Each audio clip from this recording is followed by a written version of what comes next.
Bueno, me toca presentar, bueno, esta es la última charla de simposio, la va a dar Waldemar Carlo, Wally para los amigos, eh, histórico jefe de división de neonatología de Birmingham, Alabama, y junto en la mesa va a estar el profesor Luis Pruden, Luisito para los amigos, y Ariel Golubicki.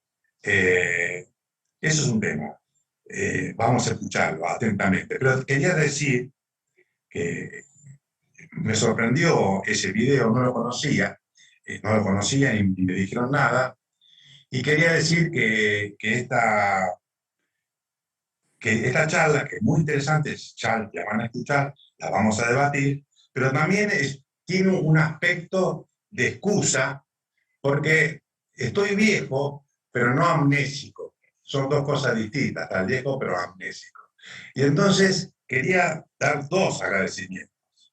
Al doctor Waldemar Carlo, porque es el noveno simposio que hacemos con él, noveno simposio. Me acuerdo que un día vi un práctico con llamas, un animal, llamas, y lo llamé y le dije, ¿podemos hacer algo? Y él me dijo, sí, con conejos. Y lo hicimos muchas veces. Y yo no conozco, él ha venido muchas veces, yo no soy una figura como Luis, que podría hablar por la neonatología argentina, pero yo no conozco muchos neonatólogos extranjeros que nos hayan ayudado tanto a los argentinos. A nosotros, por supuesto, que es el Fernández, pero a los argentinos en general. Él hace todo lo que puede para evitar daño pulmonar, para salvar vidas, como es el título de esta charla, y nosotros queremos agradecerle. Y luego está Luis. Luis es profesor titular de pediatría, ha sido muchos años en la universidad, pero además de eso es un líder de la neonatología argentina. Yo lo conozco hace muchos años porque trabajé, cuando yo era joven, más flaco, no tenía pelo, yo era flaco pero no tenía pelo, trabajé con él en un sanatorio y ya era una figura importante. Y también, ya que este es el último congreso que dirijo, no puedo obviar a Miguel Arguía también, porque Luis, Miguel, el doctor Seriani probablemente son figuras que me han educado, siempre los he escuchado atentamente porque sus opiniones me importan mucho. El doctor Alarguía, yo me formé en la Sardá, ha sido mi jefe, luego hemos hecho becas en respiratorio, él ha sido mi padrino de becas, etcétera, etcétera, etcétera. Entonces, yo quería decir que nuestro grupo, hablo por mí, pero también por nuestro grupo, que también se está jubilando, nosotros tres estamos en edad jubilatoria, Liliana, yo y él, está muy agradecido. Estamos muy agradecidos a Wally por todo lo que nos dio y muy agradecidos a varias figuras de la neonatología argentina, como Luis, acá presente, pero Larguía o el doctor Seriani, que nos han ayudado, nos han educado. Nosotros hemos tratado de hacer un aporte humilde en un país complicado. Hemos tratado de hacer un aporte en un país complicado, un país con dificultades, pero lo hemos hecho. Entonces, estamos muy satisfechos y muy agradecidos. Bueno, ahora escuchemos la charla de Waldemar, cómo salvar vidas natales, cuidados esenciales para todos los recién nacidos. Y luego la debatimos. ¿Estamos de acuerdo?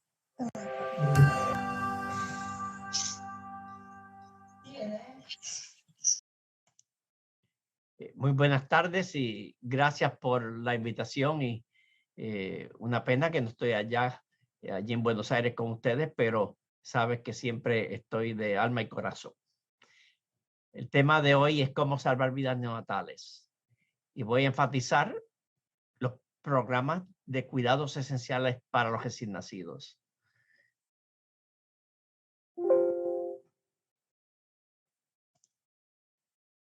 No tengo ningún conflicto.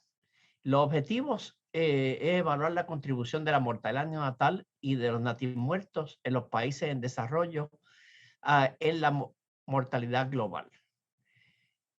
Y segundo, reconocer el efecto del cuidado esencial del neonato y el adiestramiento de personas que pueden trabajar en primer nivel o en nivel comunitario. En muchos países el primer nivel es, digamos, facilidades donde hay partos, donde solamente se hospeda por corto plazo, y también ocurren nacimientos en la comunidad, a veces en la casa, y esos son los niveles que me estoy refiriendo. En la antigüedad se practicaba habitualmente el infanticidio en los prematuros. En Grecia, si nacían prematuros, no se reanimaban. Y esto continuó en Roma. También tenían la costumbre de poner los infantes en la tierra, y solamente los bebés que parecían sanos eran levantados por el padre en sus brazos. Y de ahí la frase en inglés que dice to raise a child, y otras frases parecidas en otros idiomas también. Sin embargo, ya en el siglo XIX empezaron a haber mejores estándares de cuidado del recién nacido, especialmente en Francia, Alemania. México también empezó bien temprano. Intentaron salvar más niños. Francia y Alemania siempre tenían poblaciones similares y pensaron que si atendían a los niños iban a tener ejércitos más grandes. Y no había mucho interés en cuidar a los recién nacidos enfermos. En Estados Unidos tampoco, no había mucha capacidad para atender niños graves. En Estados Unidos hubo una sorpresa cuando el hijo del presidente Kennedy, que nació a las 35 semanas, murió de membrana hialina.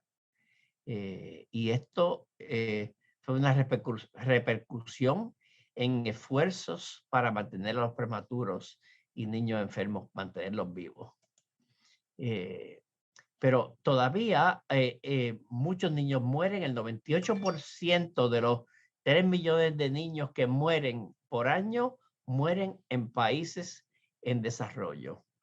Y el 98% de los mortinatos también son en países en desarrollo. O sea que desproporcionalmente estos países que tienen como el 60-80% de los recién nacidos tienen la gran mayoría de los muertos. ¿Y cuáles son las principales causas de mortalidad infantil?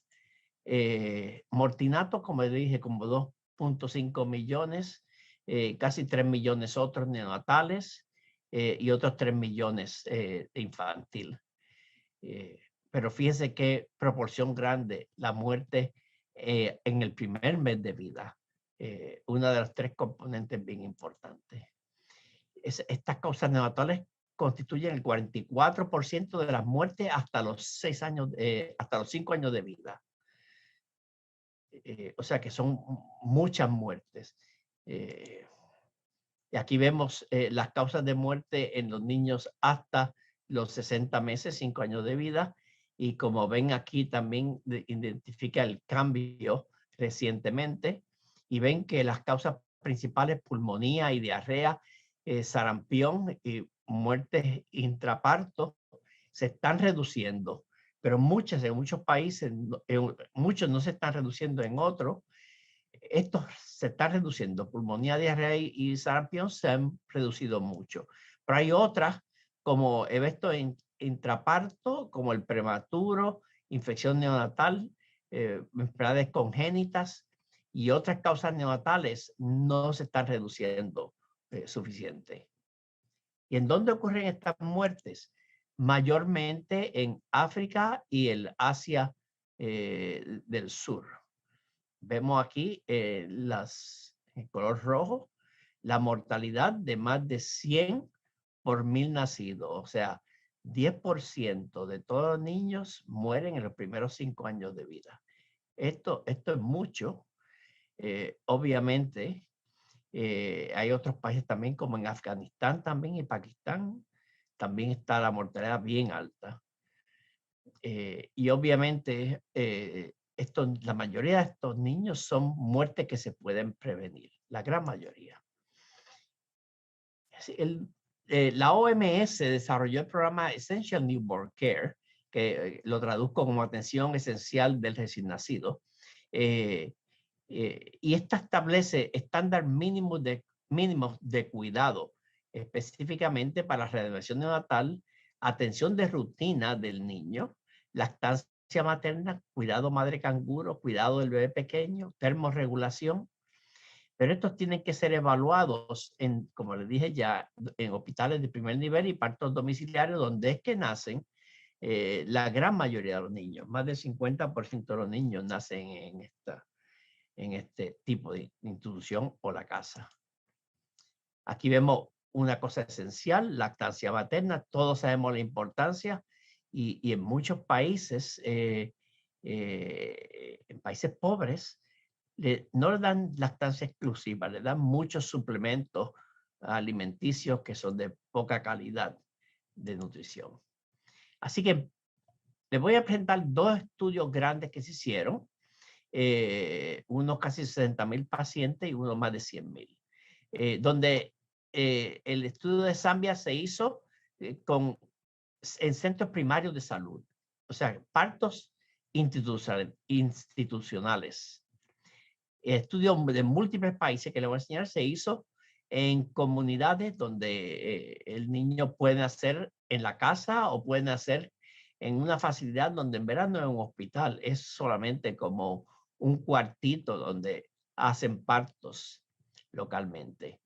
En Zambia eran parteras formalmente capacitadas, o sea, tenían una maestría en parto y en cuidado neonatal.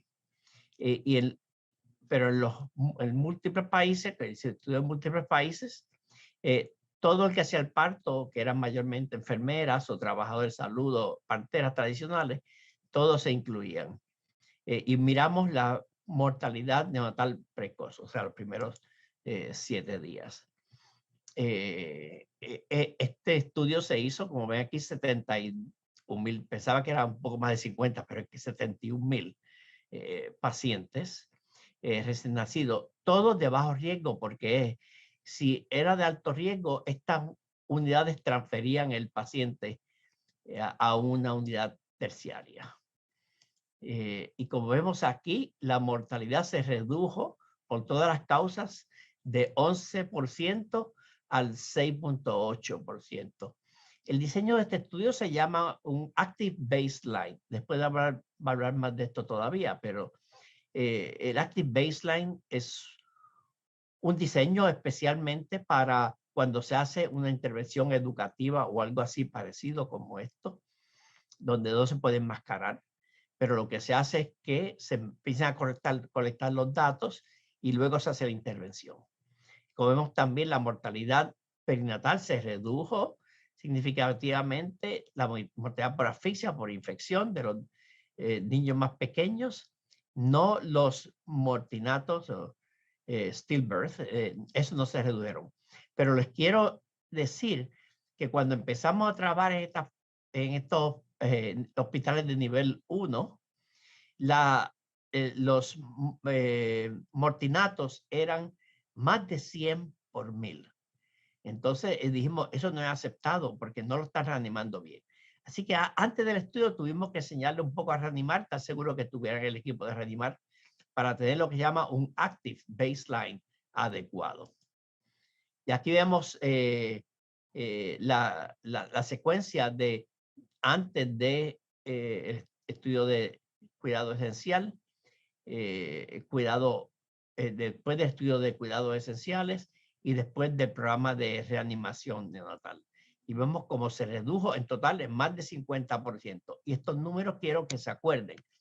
O sea que en hospitales de nivel 1 se redujo en más de 50% la mortalidad. Esto es un efecto grandísimo, obviamente.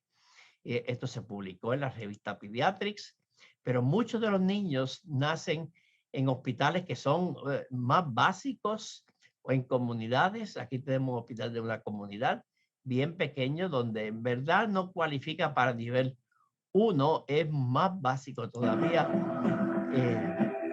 Y aquí vemos lo que pasa en un sitio así, donde el niño nace, en este caso un elefante, que nace en una situación donde solamente la madre puede reanimar.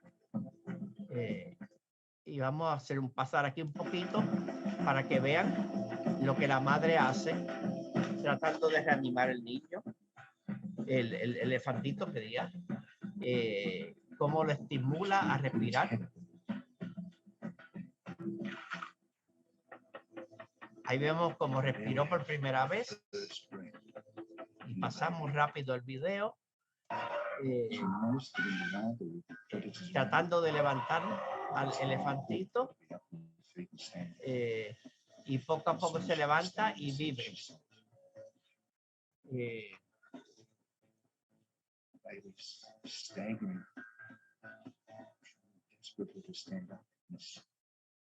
Pero si vamos a países, a algunos países donde hay pocos o escasos recursos médicos, muchas veces no se reaniman tan bien, digamos, como este elefante lo ha hecho.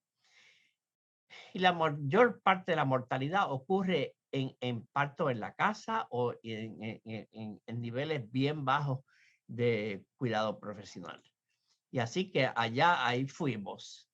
Aquí tenemos para que vean que el equipo que está también enseñando los cuidados esenciales. La madre nace el bebé nace en la casa y se le enseña a la madre los cuidados esenciales.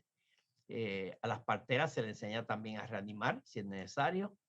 Este estudio fue prospectivo de base poblacional en 96 comunidades, o sea, clusters en 6 países.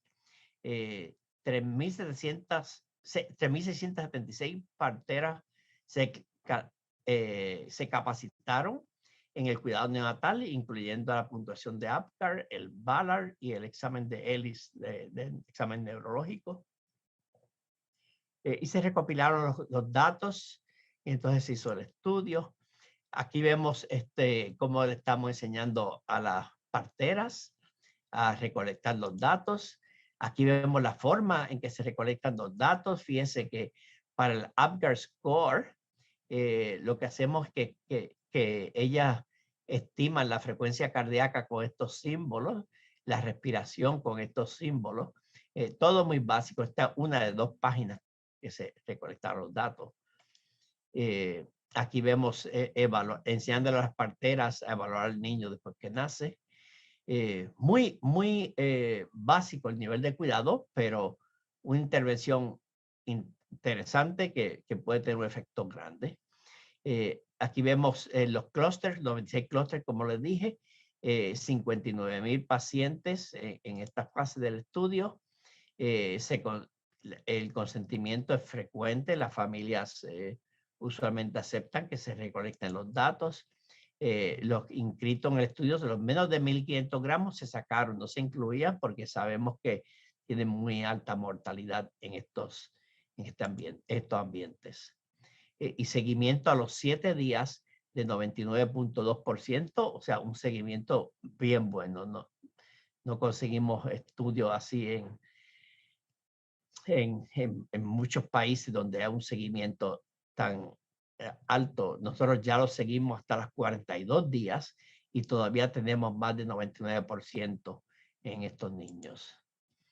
Como ven, más de la mitad de los partos en la casa, una cuarta parte en el hospital, hospital de primer nivel, pero era en esa comunidad, o clínicas que también son de primer nivel, o atendidos en la casa.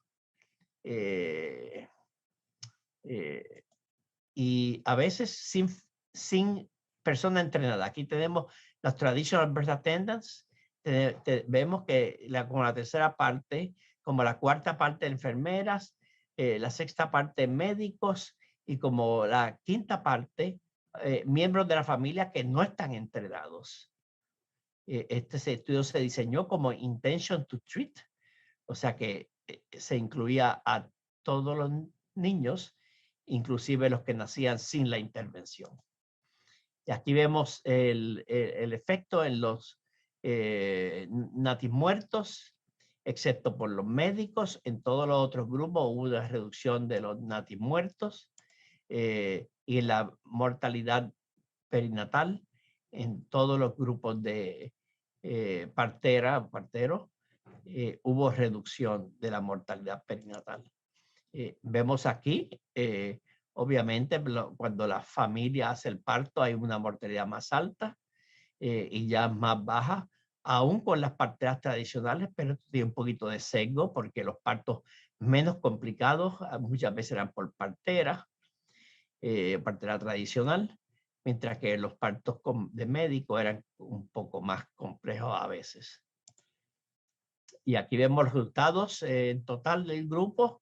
Los mortinatos se redujo significativamente. Las muertes a los 7 días por todas las causas no hubo aumento, pero si lo piensas como una población donde se reducen los mortinatos y no se mueren más en los primeros 7 días, tenemos un efecto positivo. Fue casi significativamente la mortalidad perinatal, y si limitamos a la mortalidad perinatal con partera entrenada o partero entrenado, hay una reducción importante, como de 22% en la reducción de la muerte perinatal. O sea, otra vez revisando la raya aquí que dice mortalidad perinatal es intention to treat, y la mortalidad perinatal entrenada es cuando recibieron la intervención. O sea que el grupo que recibió la intervención es el grupo que indica el efecto, el beneficio de la intervención. Y este se publicó en New England Journal of Medicine. Aquí estoy yo en Zambia, donde tenemos estas que le decimos ambulancia, que aquí llevamos al niño, y además la cama sigue más larga para la mamá, si hay que llevarla también para el hospital. Además hicimos intervenciones de neurodesarrollo, intervención temprana, en los niños que nacían sin frecuencia cardíaca, sin respuesta, y había que reanimarlos. Si no respondían a estimulación, estos son los niños que se incluían aquí. O sea que todos necesitaron bolsa y máscara, reanimación con bolsa y máscara. Y entonces se pusieron en un programa aleatorio en que se reanimaba, en que se hacía intervención temprana, o el grupo control que recibía en inglés se llama anticipatory guidance, se me olvida cómo se dice en inglés, pero es el cuidado pediátrico usual. Y vemos aquí, este es un subgrupo, estos son los niños que tuvieron asfixia al nacer. Como vemos, el grupo de intervención se aumentó en 5 puntos el Bailey mental, y en 6 puntos el psicomotor. Efectos importantes. Y esta es en población de alto riesgo que tuvieron asfixia neonatal. Teníamos un grupo también de niños normales en que también se hizo la intervención, y también aumentó mejoró el Bailey. Y esto se publicó en la revista de Journal of Pediatrics, una colaboración entre pediatras, neonatólogos, expertos en intervención en neurodesarrollo y expertos en evaluar el neurodesarrollo. Hay datos limitados de rentabilidad, así que evaluamos la rentabilidad de este programa como costo por reducción de muerte y costo por años de vida ajustados por discapacidad o DALY, y vemos cómo se analizan estos costos.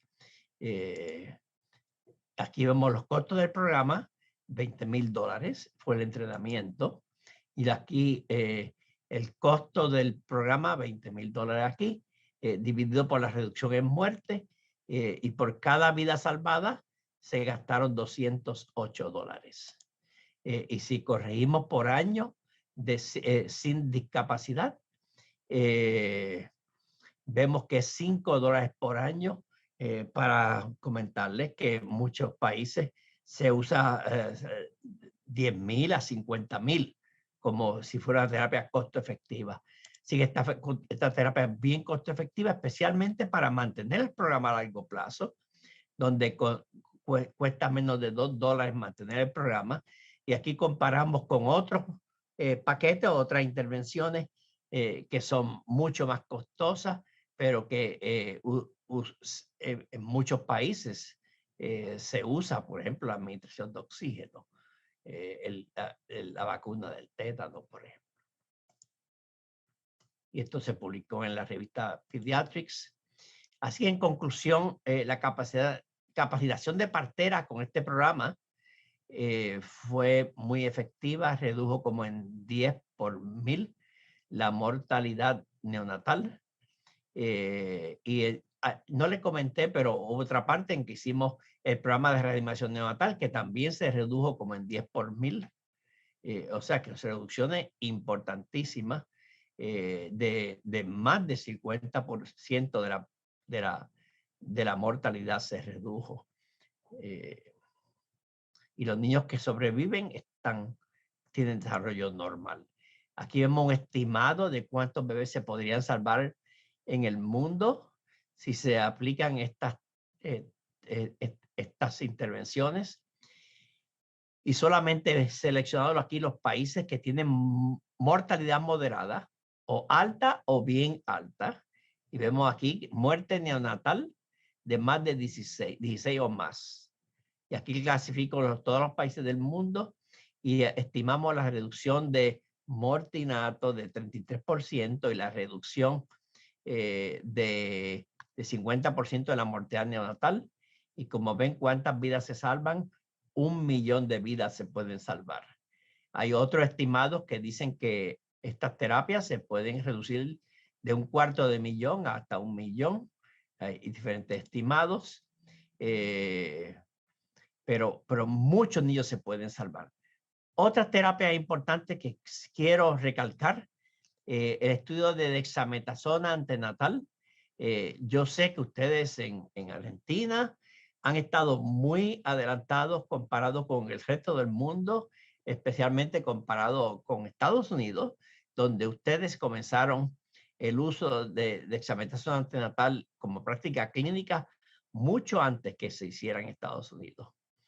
Y ha habido otros estudios que demuestran no beneficios, pero este estudio de la OMS, muy bien diseñado, con 2,800 mujeres de 26 a 33 semanas de gestación.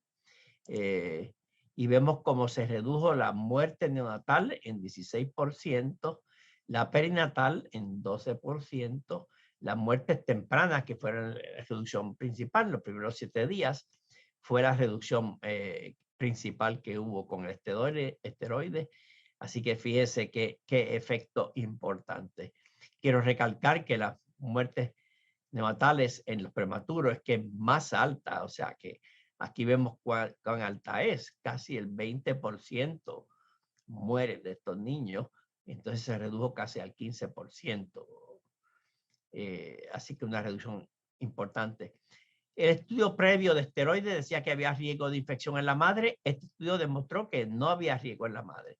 Quiero enfatizar que este estudio fue con placebo. O sea, que hay un nivel de evidencia bien alto, multicéntrico y en muchos países. Uno de los estudios, el estudio más grande de esteroides antenatal con randomización individual.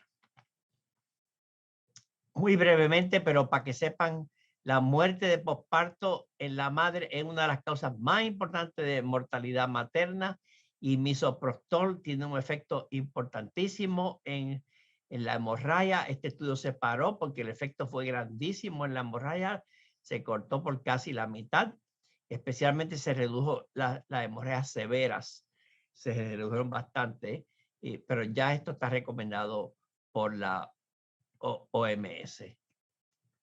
Finalmente, el último estudio que quiero mencionar es el estudio de madre canguro, que se acaba de publicar recientemente, donde se hizo un estudio multicéntrico en India, Tanzania, Malawi, Ghana y Nigeria. Y después que los niños se sacaban de la incubadora, se ponían entonces en esta intervención de madre canguro, niños de 1000 a 1800 gramos. Y como vemos aquí, una reducción importante en la mortalidad neonatal, de 25% de reducción. Mucha reducción de la hipotermia, como vemos aquí, y reducción de lo que se llama danger signs, que son signos de infección bacteriana, se redujeron también. O sea que una intervención muy efectiva, un estudio otra vez muy grande, 3.200 pacientes, multicéntrico, muy bien diseñado. Así que es importante reconocer estos otros estudios como los mejores estudios de evidencia del cuidado perinatal. Y aquí vemos que es un dato importante de subgrupo. Y aquí vemos que funcionó en todos los subgrupos, como vemos aquí, de los más pequeños a los más grandes. Quiero resumir un poco para decir que muchas cosas de las cosas que necesitamos pueden esperar, pero el niño no puede esperar. A él no podemos decirle mañana, su nombre es hoy. Estos niños se están muriendo ahora y tenemos que reanimarlo. Ahí en muchos países se está haciendo programas importantes. En México hay un programa que se llama Arranque Parejo en la Vida, y en que se reaniman y ven una partida tradicional donde aprenden a ventilar, en este caso de boca a máscara. Quiero muy brevemente mencionarles esto, espero que funcione este video, resumiendo un poco de cómo podemos aumentar la sobrevida, en este caso la esperanza de vida, aun que un país siga siendo pobre. La visualización está en el centro de mi trabajo. Enseño salud global y sé que contar con los datos no es suficiente. Debo mostrarlos de manera que las personas los disfruten y los entiendan. Intentaré algo que nunca hice antes, animar los datos en espacio real con asistencia técnica de mi equipo. Por lo tanto, acá tenemos, primero, eje para salud, expectativa de vida de 25 años a 75 años. Y aquí un eje para los ingresos per cápita, 400, 4.000 y 40.000. Acá tenemos los pobres y los enfermos, acá arriba, los ricos y los sanos. Ahora bien, quisiera mostrarles cómo era el mundo 200 años atrás, en 1810.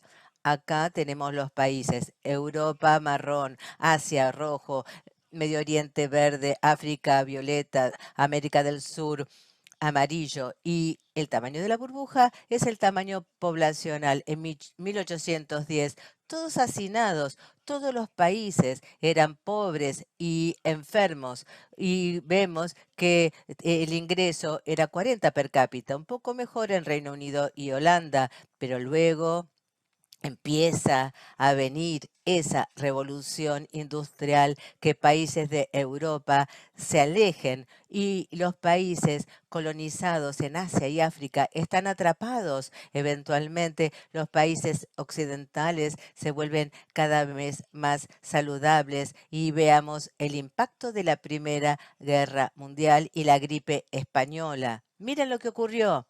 Y acá de 1920 pasamos a 1930 y acá vemos que los países van mejorando. Japón está muy arriba, pero la mayoría también se quedan acá. Después de la tragedia de la Segunda Guerra Mundial, empezamos a ver cómo era el mundo en 1948. 1948 fue un año fantástico. Terminó la guerra, Suecia ganó las Olimpiadas de invierno y nací yo. Pero la diferencia entre los países del mundo se ampliaba. Estados Unidos primera, Japón se ponía a la par, Brasil atrás, Irán un poquito más rica por el petróleo, y los gigantes del Asia, China y Japón, Pakistán, Bangladesh, Indonesia seguían pobres. Miren lo que pasó. Durante mi vida vemos la independencia de algunas colonias y se volvieron cada vez más sanas, sanas, sanas. Y en la década del 70 vemos que América Latina empieza a ponerse a la par de otros países. Vemos algunos países obviamente mejoraban, otros atacados por el VIH y vemos que acá, ¿cómo están ubicados? La mayoría de las personas del mundo están en el medio, pero hay una enorme diferencia entre el mejor de los países y el peor de los países y también tantas inequidades. Esta es una mediana, un promedio, pero vemos, dividimos a China en provincias, Shanghái, que tiene la misma riqueza, obviamente, que Estados Unidos, y acá, o la misma riqueza que Italia. Y miren acá, esta provincia de Guizhou es tan pobre como Pakistán. Y acá, África y Ghana, bien, a pesar que de las enormes inequidades, tenemos 200 años de enorme progreso, la brecha histórica entre Occidente y Oriente se está achicando. Somos un nuevo mundo convergente y veo una clara tendencia hacia el futuro con paz, salud, con lo que sería la equidad. ¿Cómo llegaremos todos a una economía equitativa? Lo que acaban de ver en estos minutos es la historia de 200 países y más. Involucra que tuvimos que plotear 120.000 piezas de datos y así lo hemos hecho.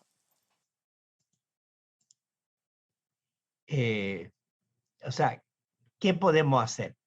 Hay programas que se han simplificado mucho, como el programa de reanimación natal se ha simplificado y se ha hecho el programa Helping Babies Breathe. El Essential Newborn Care que le expliqué se ha hecho más sencillo todavía para que sea un programa bien fácil de proveer a las parteras. Esto está basado en la evidencia que les mencioné. Se han recomendado paquetes de intervención. Quiero hablar de algunos paquetes, como un paquete de reanimación y cuidado esencial. Eso es lo que hemos estado hablando. Esto es un estimado del doctor Buta y el doctor Black, que estimaron hace ya casi 10 años que casi 700,000 vidas se podían salvar cada año con estos programas, y eso es lo que hemos demostrado con nuestro estudio. Detección de infección y más enfermedades en niños podría salvar 500,000 de vidas más, y mejorando la nutrición también se podría reducir la mortalidad en 500,000 más. O sea que estas cosas podemos lograrlas. Quiero darle las gracias a los investigadores de estos estudios. Inclusive teníamos un equipo allá en Buenos Aires que participó en estos estudios, que fueron parte de este estudio importante. Mucha gente, muchos grupos han donado dinero, y quiero dar las gracias y dejarlos con un mensaje final de que estas madres y estos niños tienen que tener una oportunidad de tener un parto normal y sobrevivir la infancia y la niñez. Muchas gracias. Voy a presentar al panel para el debate. Está el doctor Pruden, ya lo he presentado, profesor titular de pediatría de la Facultad de Medicina de la UBA, jefe de Sanatorio Otamendi, Suizo-Argentina. Está el doctor Ariel Golubicki, que es el jefe del Departamento Materno Infantil en la ciudad de Buenos Aires. Él coordina todas las maternidades públicas, la pediatría, la obstetricia. Y está la doctora Liliana Boto, profesora titular de obstetricia, y mi jefa en el Hospital Fernández, jefa del Departamento Materno Infantil. Entonces, es un honor para nosotros que den sus opiniones acerca de la... Bueno, está Waldemar Carlo, Wally, nuestro disertante. Bueno, queríamos agradecerle una conferencia muy interesante.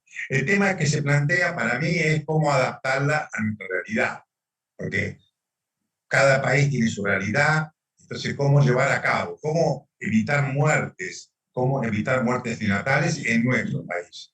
Entonces, ya no hablo más y quiero ver qué opina cada uno de los integrantes de la mesa de debate.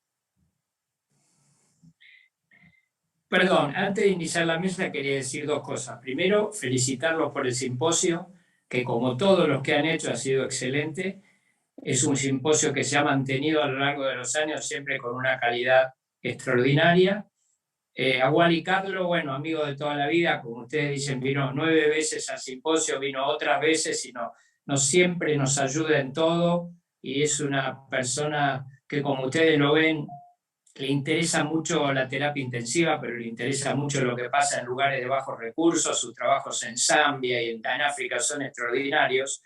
Y bueno, pero en realidad también quiero felicitar a los que organizaron todo. Liliana, vos, Jorge, Héctor Sexer en los comienzos, y vos, Tavo, que te hicieron recién una especie de video.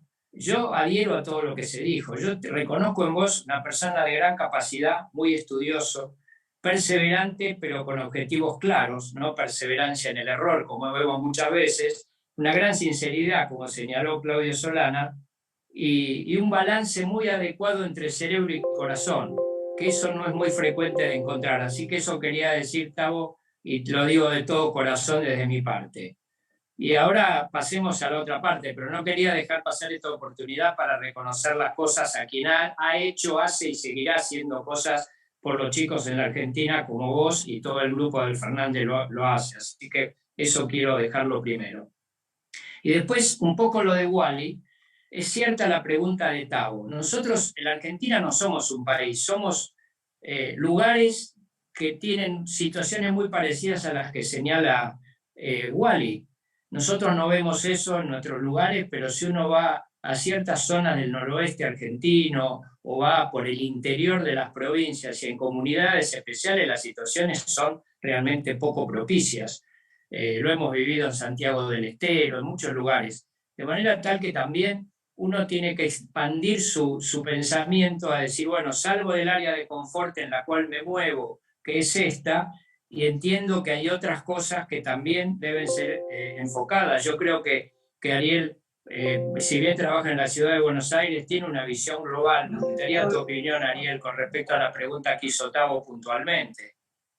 Sí, bueno, muchas gracias por invitarme a la participación y comparto obviamente todo lo comentado sobre Tavo, sobre nuestro amigo Tavo. Así que con respecto a lo que vos comentabas, Luis, sí, obviamente el escenario de la Argentina es absolutamente distinto, no es, es francamente, digamos, heterogéneo, bastante anárquico, digamos, en algunas provincias.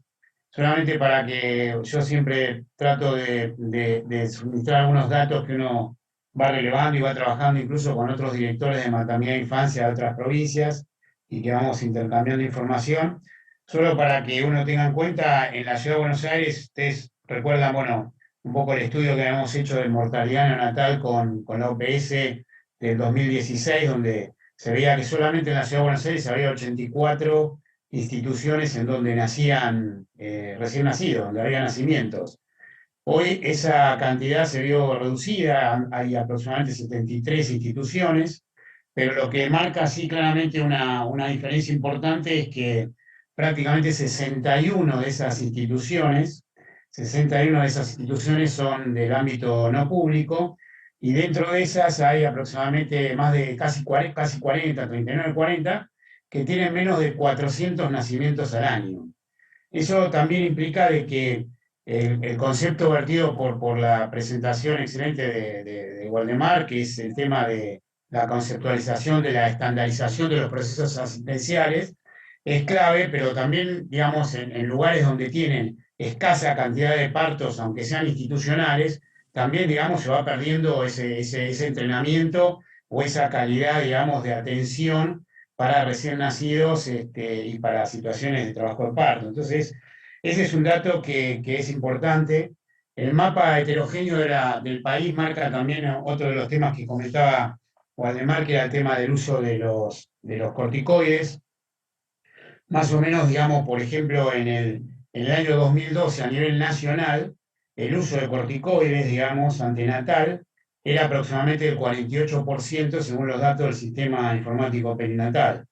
Y en el año 2019, esto estamos hablando a nivel nacional, es del 50,8, o sea que pasaron prácticamente 7 años, sí, 7 años exactamente, y no ha mejorado tampoco a nivel de la dispersión a nivel nacional del uso de corticoides antenatales. En la Ciudad de Buenos Aires, obviamente, la tasa de uso es mucho mayor, estamos en 84%, digamos, de uso de corticoide antenatal, aunque sea con una dosis, y casi un 70% con esquema completo de maduración de esquema de corticoides. Esa es un poco la situación, digamos, del marco de heterogéneo. Creo que es importantísimo el tema de la conceptualización de estandarizar los procesos asistenciales. Esto se ve prácticamente hoy en día en casi todas las especialidades críticas, no críticas, en donde es importante que esté estandarizado la atención inicial y la detección inicial de procesos y que todos, digamos, no haya, o sea, reducir ese marco de heterogeneidad a que todos los recién nacidos, aún en cualquier lugar que nazcan, tengan por lo menos un proceso, un pillo y un estándar de atención mínimo que repercuta sobre la posibilidad de sobrevida inicial de esos recién nacidos. Y con respecto, por último, digamos, para no extenderme demasiado, creo que es importante también el componente, bueno, acá tenemos a la profesora, la doctora Boto, el componente obstétrico y la interrelación obstétrica neonatal, o sea, todo lo que es el componente perinatal, porque si bien la mortalidad infantil en la Argentina fue disminuyendo, la mortalidad neonatal en algunas provincias está en forma adecuada, si uno lo compara con estándares internacionales. Sin embargo, la mortalidad perinatal, o sea, la mortalidad fetal, no ha disminuido, incluso ha ido incrementándose en el paso de los últimos años. A medida de que fue bajando la mortalidad neonatal, la perinatal y la fetal fue ascendiendo, y esto tiene que ver con muchas de las condiciones, de las inadecuadas condiciones de vida, de la contaminación ambiental, del uso de fármacos y de drogas, digamos, durante el curso del embarazo, el mal control de ese embarazo, y obviamente el tema de las enfermedades de transmisión materno-infantil, que en nuestro país todavía sigue teniendo un impacto muy importante en la mortalidad neonatal. Así que es un poco gráficamente lo que yo puedo aportarles. Quedo abierto a mayores preguntas o dudas que tengan, pero bueno, agradecerles mucho la invitación y obviamente la charla de Waldemar. Muchas gracias. Bueno, Liliana, ¿querés decir algo vos? O...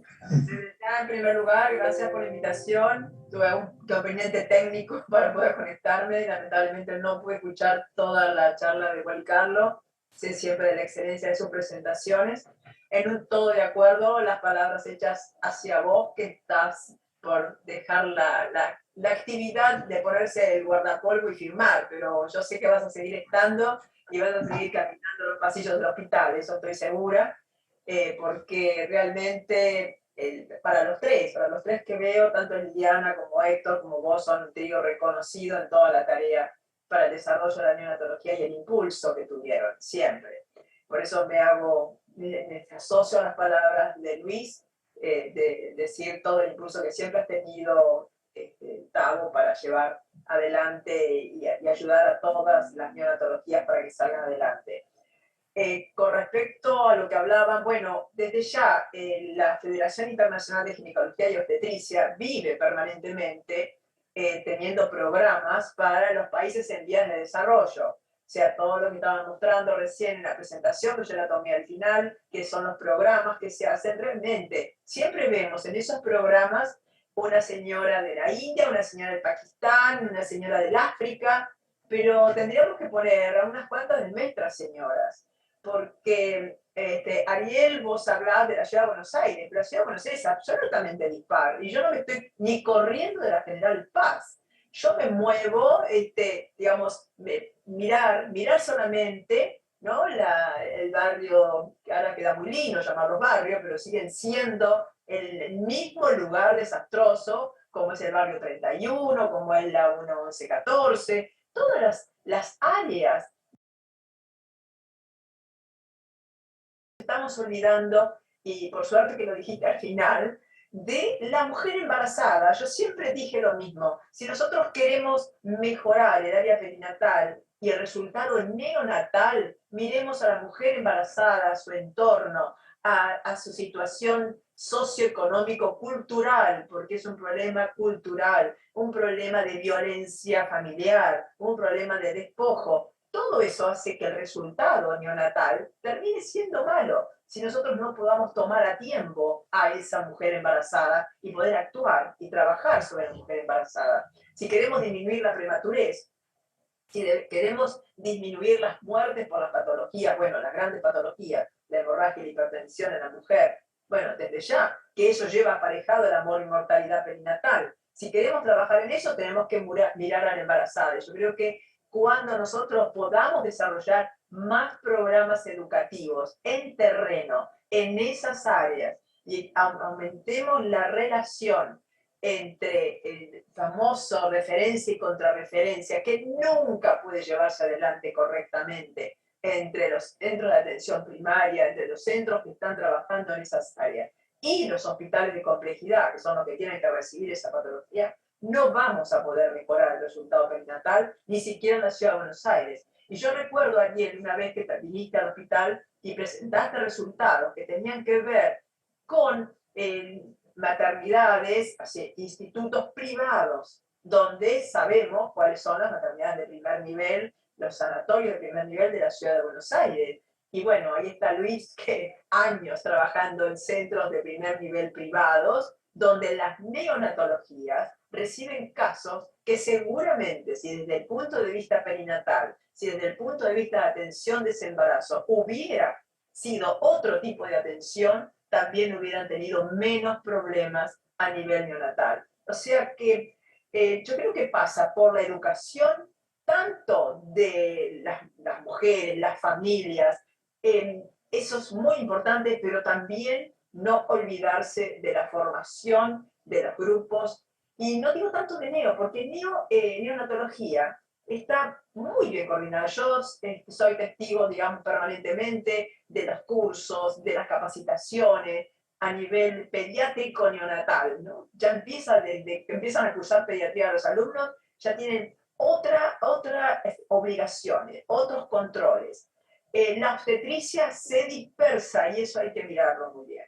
Terminamos con los residentes haciendo más ultrasonido que preocupándose por la atención del parto. Terminamos que los residentes de los últimos años ya no hacen más guardia de atención de parto, como que ya supieran todo lo que sucede sobre la tierra. Entonces, esa formación hay que prestarle atención, hay que mirar hacia ese lugar.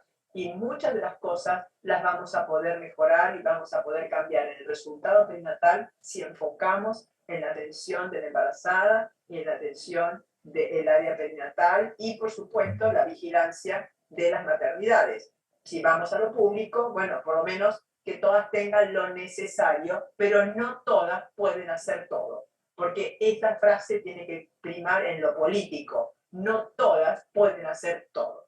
Esa derivación de un centro a otro y la regionalización que siempre se pregona, pero no muchas veces se cumple, va a ser fundamental para poder mejorar y poder alcanzar mejores resultados.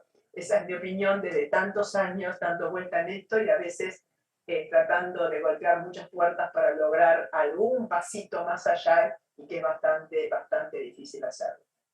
Nuevamente, felicitaciones, Gabo, y para vos no es el último simposio ni mucho menos, porque sé que te vamos a seguir viendo y este trío, que es un trío de tanto trabajo, seguramente va a estar presente siempre.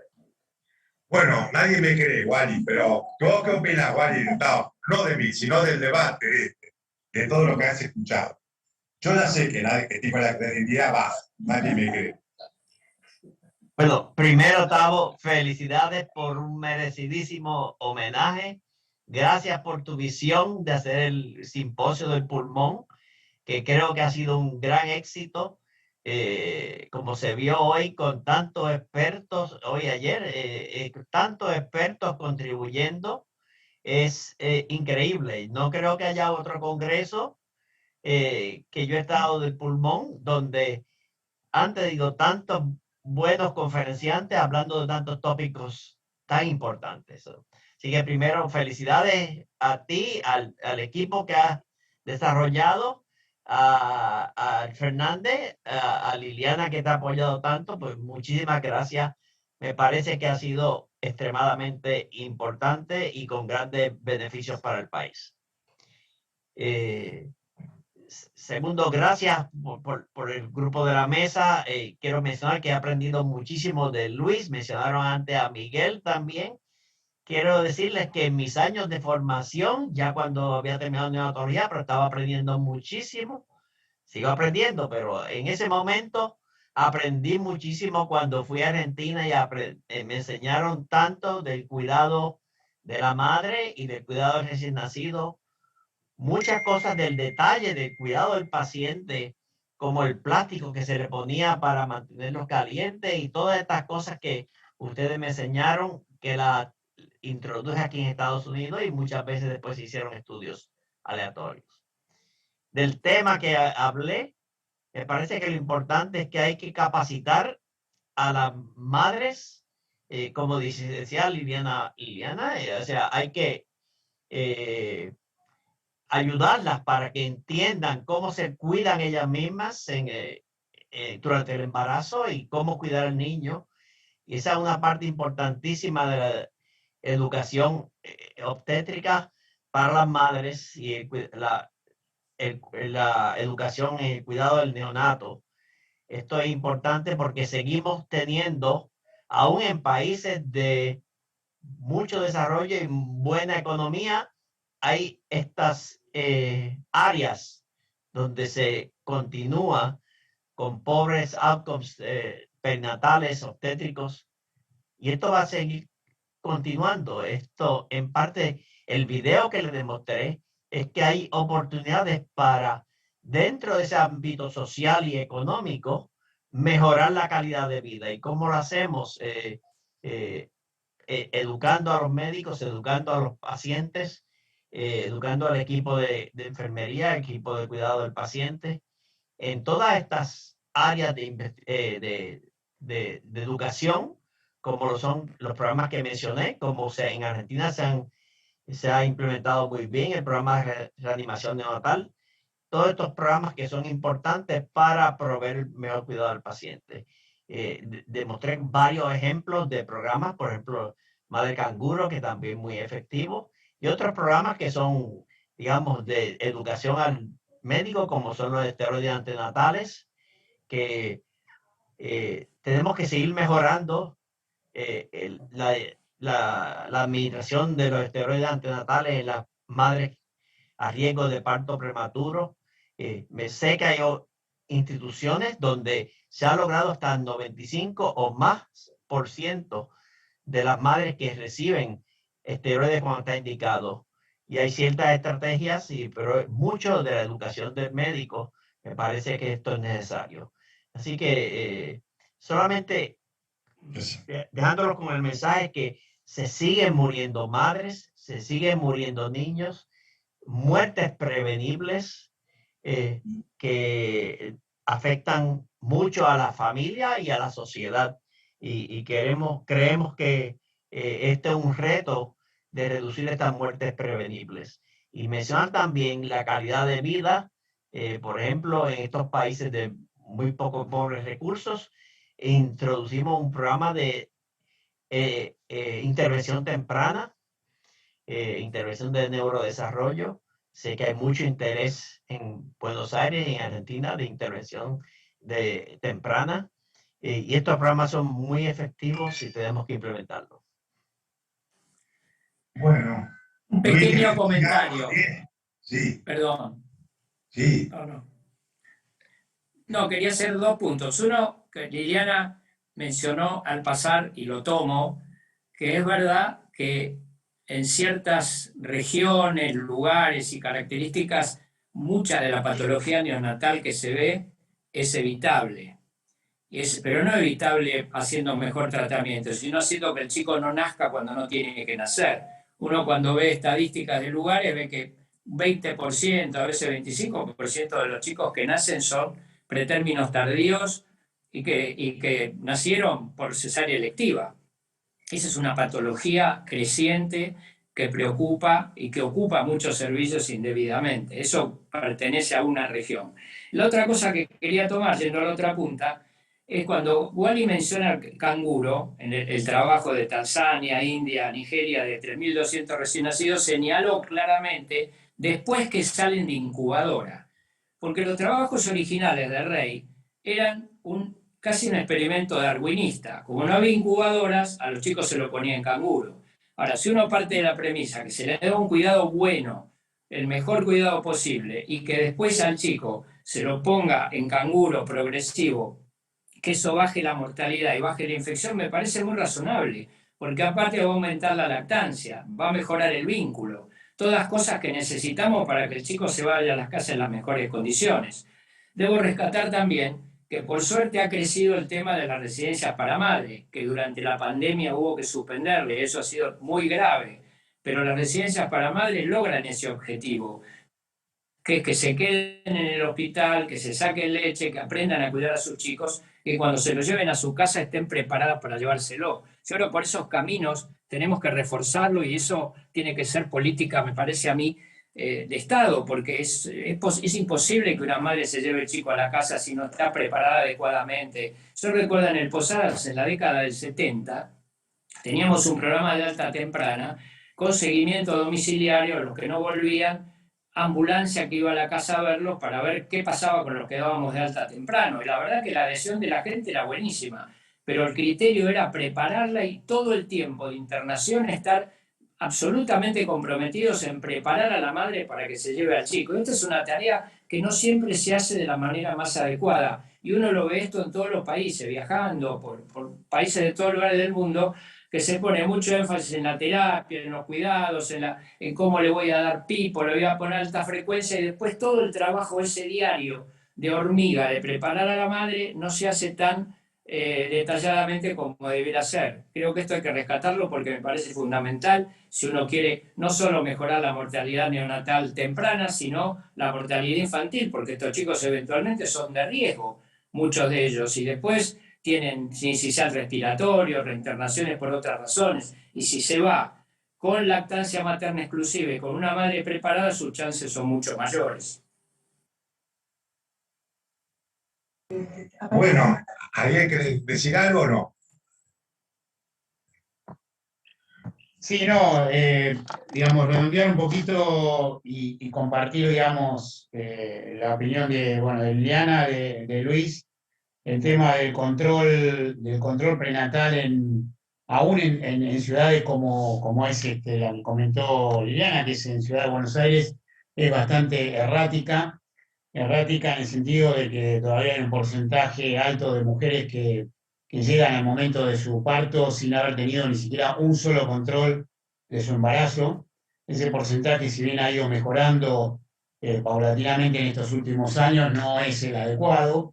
Y por otro lado, la cantidad de controles es insuficiente, o sea, cantidad de controles que en número no son lo adecuado, lo estipulado, y que por otro lado tampoco en calidad han sido de excelencia. Entonces, eso claramente marca esta tendencia que, digamos, después va a haber problemas en cuanto a la mortalidad neonatal o la mortalidad posparto. Entonces, ese es un dato importante. Lo que comentaba Luis recién con respecto al tema del seguimiento y lo que uno definiría como lo que pasa puertas afuera del hospital, ¿no? Porque puertas adentro del hospital es algo que es un espacio, digamos, controlable, donde todos nos sentimos relativamente cómodos y donde se pueden manejar las cosas, pero ¿qué es lo que pasa a puertas afuera del hospital y en condiciones que no son las adecuadas? Este es un dato importante.